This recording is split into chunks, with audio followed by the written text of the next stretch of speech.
Eu acho que o filme em si, a situação e tudo mais, e a câmara do James Cameron, a forma como ele filma o filme, eu nunca vi o filme em 3D, portanto também não vou comentar como é que o 3D do filme funciona. Eu sei que na altura foi uma cena revolucionária e houve certos filmes na altura que até foram adiados para serem convertidos em 3D à custa do Avatar.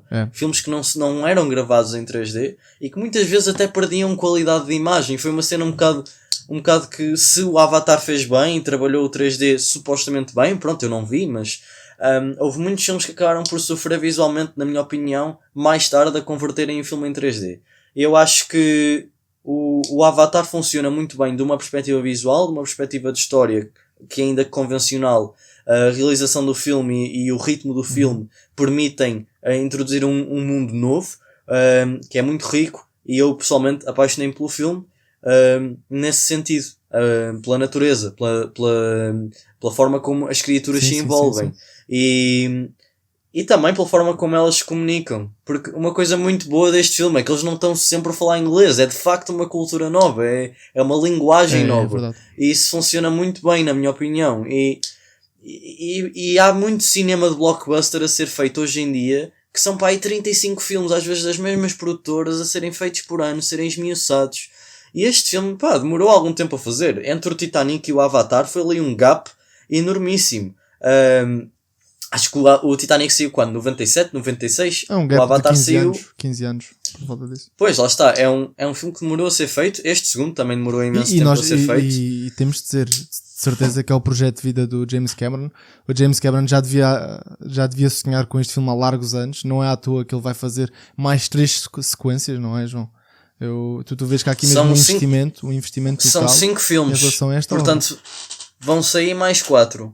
Mas o engraçado é que o segundo e o terceiro ele vai realizar, o quarto e o quinto ele não tem a certeza se vai ser ele a realizar. Pois, não sabemos se ele ainda cá está. Isso também é verdade. Isso também é verdade. Eu não sei quanto a ti, mas eu sinto falta deste tipo de filmes. Sim. Porque é um filme que eu estava no cinema e eu já vi o filme, eu sabia como é que acabava, apesar de não ver o filme há algum tempo já. E eu sentia-me ali investido mesmo na história. E tem o peso, num tipo tem de cinema uma mentalidade, um novo mundo, os planos são abertos, há uma conquista mesmo dos cenários, o espectador sente-se ali imerso. É um filme com poucos conseguiram fazer. Por exemplo, nós tivemos ali grandes filmes épicos e eu acho que o épico mais recente que nós tivemos foi exatamente o Avatar, que apesar de ser tudo ficcional, todos aqueles avatares foram fruto de CGI, nós acreditamos mesmo que aquilo se trata do mundo grande. Eu acho que falta realmente filmes blockbusters, que apesar... Não é o blockbuster pelo blockbuster, há ali um sentimento, há ali uma adrenalina, há ali uma emoção, que eu acho sim. Então, se eu tivesse que apontar, se calhar, um defeito ao filme, seria exatamente nos primeiros 30 minutos, não acerca da história, porque eu acho que é tudo muito bem resolvido, tudo muito bem sumarizado e tudo muito bem constelado. Entendes? Eu acho que há logo o senso de perigo quando tu entras em Pandora, vês as flechas nas rodas não sei se tu reparaste nesse pormenor, mas a primeira vislumbre que temos é as flechas dos avatares lá nas rodas de um tanquezinho e que tem ali uma cor toda diferentona. Eu achei essa parte muito fixe, mas a mim demorou-me a integrar na história pelo simples motivo. O James Cameron utilizou neste filme muitas vezes a câmera na mão.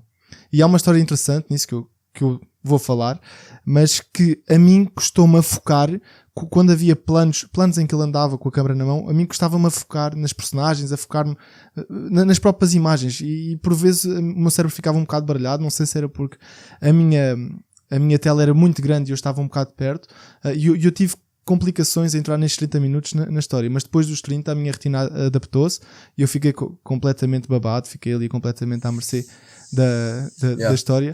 E o que eu estou a dizer isto porquê? Porque eu fiz aqui o meu trabalho de casa e eu suponho que esta seja a razão, porque como tu disseste, os filmes, houve uma altura que faziam muitas vezes a conversão do 2D para 3D. E o que o Avatar fez foi precisamente o contrário. O Avatar filmou-se com câmaras 3D e na altura foi uma tecnologia brutal, porque as câmaras 3D eram tipo uns armários gigantes, eram tanques de guerra, e o James Cameron conseguiu a sagacidade de conseguir arranjar câmaras 3D que fossem manuseáveis, conseguiam andar pelos cenários na sua mão, eram leves E então ele transformou um bocado esta indústria do 3D. E o filme foi gravado com estas câmaras a 3D. Então o filme foi filmado em 3D e depois convertido em 2D. E eu acho que se perdeu um bocado de definição, contrariamente aos filmes normais. Aqui acontece precisamente o cenário contrário. E eu acho que seja por isso que me fez alguma confusão ao início e depois a minha retina adaptou-se e eu consegui envergar nesta experiência. Desculpa lá se fui chato. Falei aqui Não. Mas eu até acho que é uma coisa interessante. Eu entendo o que tu queres dizer. Aliás, ele faz muito esse jogo, principalmente nas cenas de ação, mais tarde no filme, que, tipo, eles estão todos a voar e depois a câmera dá assim um zoom bué da rápido, vum, assim na cara dos protagonistas. Mas eu por acaso até gostei, eu não estava assim tão perto da tela. Sim. Eu até gostei, mas eu entendo essa cena perfeitamente. Eu gostava de ver o filme em 3D e eu acho que vou ver a sequela em 3D. Mas João, mas isto é precisamente uma linguagem que o realizador adotou para este filme, por isso também acaba por ser interessante. Eu demorei algum tempo a assimilar, mas quando assimilei entrei, entendes? Foi só uma parte, mas eu concordo, eu não estou em nada. Pronto, quis dar só assim um alerta. Porque nós tivemos ali uma saturação do 3D, isto tudo para falar do quê? Porque nós tivemos uma saturação de filmes 3D em que o mercado não foi para a frente. Supostamente o Avatar transformou completamente a indústria do cinema, mas parece que estagnou. Foi o apogeu máximo do 3D, deu-se no Avatar e depois foi o declínio brutal. Não, é assim, lá está. Eu não vi, mas o que aconteceu de facto foi isso. Tu viste muitos filmes do nada a serem convertidos para 3D, que nem sequer tinham sido pensados para 3D. Exatamente. E tudo por uma questão comercial de trazer as pessoas e olha, o filme está em 3D. Eu lembro que na altura o Up da Pixar não é um filme 3D, foi o primeiro filme que eu vi em 3D. E tipo, tu vais ver o filme ao cinema, o 3D, ele não está lá para nada. A única coisa que lá está para 3D é tipo uma pequena cena de que tem alguma profundidade. Mas tipo, não é um filme de 3D. João, e qual é a grande diferença de se filmar em 3D e passar-se depois para 2D ou de se filmar em 2D e passar-se por 3D? Isto eu tive a ler, ouvi uma crítica brasileira que chama-se Elizabeth. É que existe filmes que filmam 3D positivo e o 3D negativo. E no caso do Avatar, o que aconteceu foi, o Avatar, como é filmado em 3D, o que acontece, as coisas não saltam para dentro dos nossos olhos.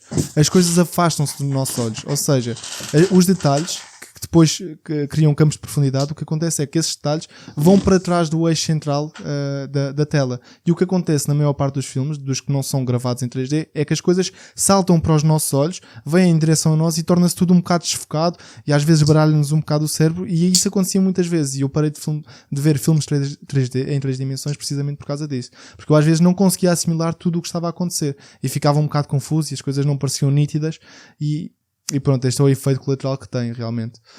Acho interessante, achei isto bastante interessante quando li e fez-se um bocado de luz e percebe-se também o porquê de se calhar os filmes em 3 dimensões não terem resultado tão bem.